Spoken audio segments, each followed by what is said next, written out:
I think of myself first and foremost as a consumer advocate, specifically to fandoms. Different fandoms over the year have been what I get passionate about. We all change things that we're into at a particular time. Before I really started covering video games, I was covering comics more often. Before that, I was covering trading card games. Before that, I was covering hobby grade RC cars. Whatever I happened to be into at the time, I generally try to position myself as a consumer advocate. And yesterday, I did a video on Anthem, on how the demo would be scaled down to be easier and the economy would be entirely different. I was probably perhaps overzealous in being so certain that this was nefarious. And to Anthem fans, I do apologize for that.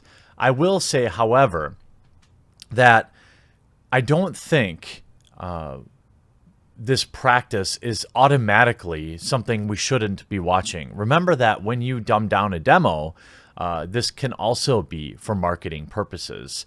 One thing I didn't say in the video, because I probably got too emotional about it, is that there are, in fact, several reasonable reasons why you might change an economy in terms of a demo, or why you might simplify the controls in a demo.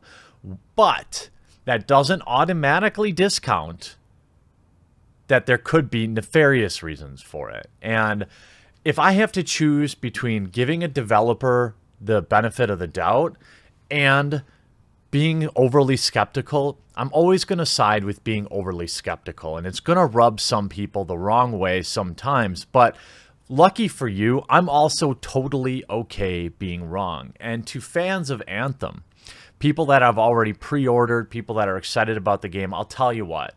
If it comes out and there aren't any major like microtransaction issues or controversies in that first week or month, I will purchase the premium ultra mega edition of Anthem. I'll even buy the Anthem themed Xbox or something.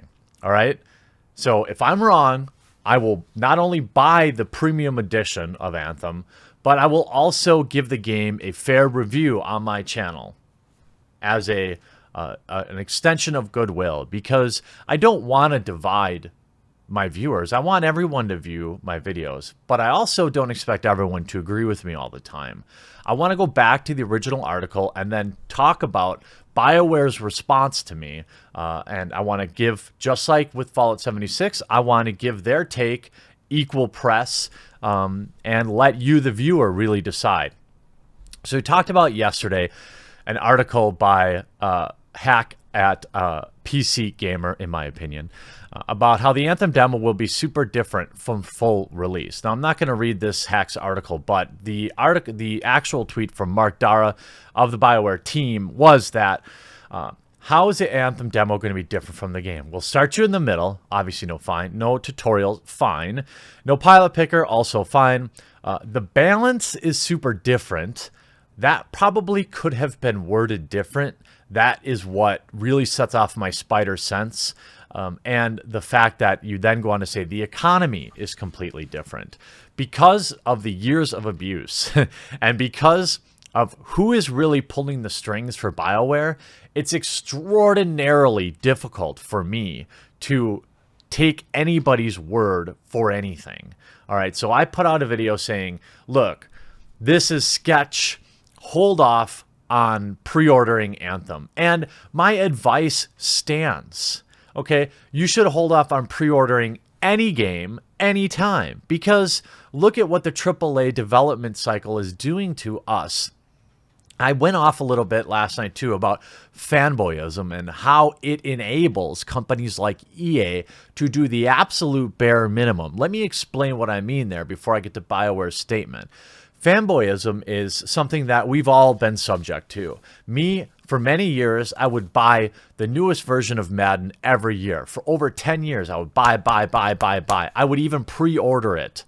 Maybe you're the same way with Call of Duty, or maybe you're the same way with Battlefield. We all kind of have those things. The problem is when you're basically guaranteeing a set number of sales for the developer, you don't hold them accountable. And over the years, I finally realized that, holy crap, EA is doing the absolute bare minimum of innovation inside the game of Madden and only focusing their time on how to sell trading card packs and overly monetize and flex on sports fans' gambling addictions. Okay, so finally, 2019, I'm done with it. I'm over Madden until they make some serious leaps forward.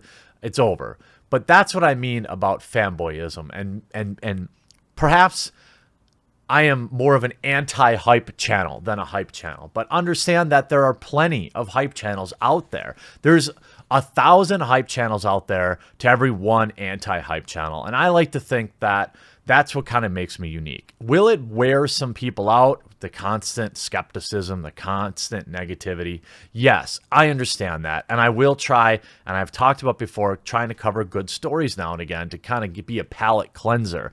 But when Mark Gamble comes out on Twitter and I get absolutely blown up with people demanding apologies, I'm going to continue to remain skeptical. So Mark Gamble responds to my video by saying, I've seen some comments about the demo economy being different than the full game. 1, the demo is not used for reviews of the game. Well, you don't know that, Michael. Okay, so I'm going to signal boost your comment.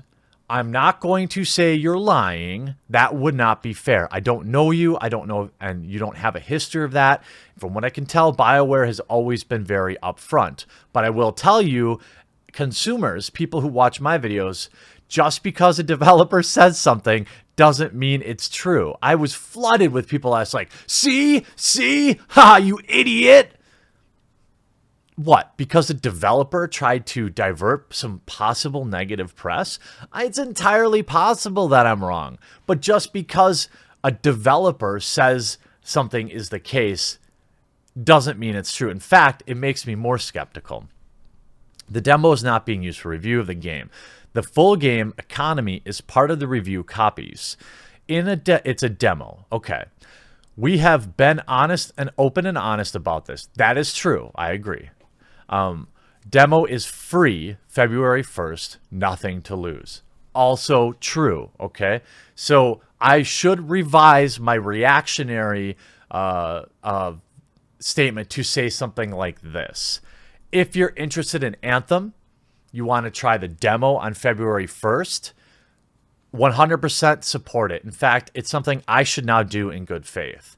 But go into it knowing that they've admitted it is different than the full version, and some of the controls are dumbed down, and the economy is different. And again, the economy may be different for very legitimate reasons.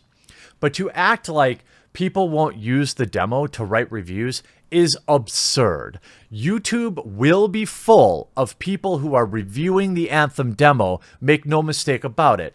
The game's activist websites will be full of people reviewing the demo. So let's not get too deep up into BioWare's balls here by saying that, well, see, nobody's going to use the demo for review. That's absolute BS. If I'm wrong about that, I'll shave my beard. But I guarantee you, there will be plenty of people reviewing the Anthem demo. And if the demo reviews favorably, what happens? The game will sell favorably. So don't act like this is just for, a wholesome demo. Okay? They know directly that the demo is going to be tied to the sales. If people don't like the demo, they're not going to buy the game. Like, hello, McFly. Okay? But to be fair, if you enjoy a game, and I've always said this, you should not be guilty about that. If you like Call of Duty, heck, I've been playing it the last couple of days. I got sucked in by the sale price and the discount or and the free trial. So what, right? I'm not saying it's the best game ever, but I don't feel bad playing it, even roasting Activision about their reticle economy, the reticulous economy. So if you like Anthem or any other game, don't let somebody like me or anyone's skepticism take that away from you.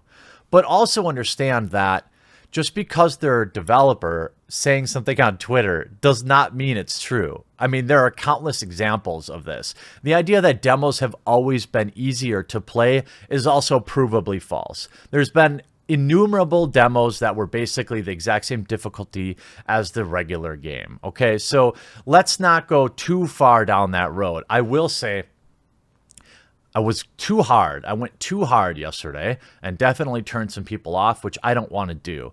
I want people to watch my videos, even if they disagree with me, because they know I'm reasonable. I can take the dislikes. I can take the heat on Twitter, but know that it's coming from a place of honesty. I'm coming from a good place. I'm just trying to protect the community. I may fly off the handle sometimes, but I'm only human. Okay. And to developers out there, by the way, it's never anything personal. You may be saying exactly what you're being told to say. I don't hold it against you. I've always said I don't have any problems with people inside of particular companies, but I go after the corporations. So Michael Gamble might be a fine guy.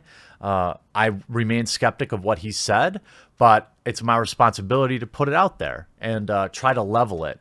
I think when you have basically the overhyping of the games industry mixed with my probably overly skeptical, if you find yourself somewhere in the middle, that's a great place to be. I feel like I've done my job there. So I hope you enjoyed this video. I hope you enjoyed all the videos I put out today. It's going to be a busy day. We'll talk to you again real soon.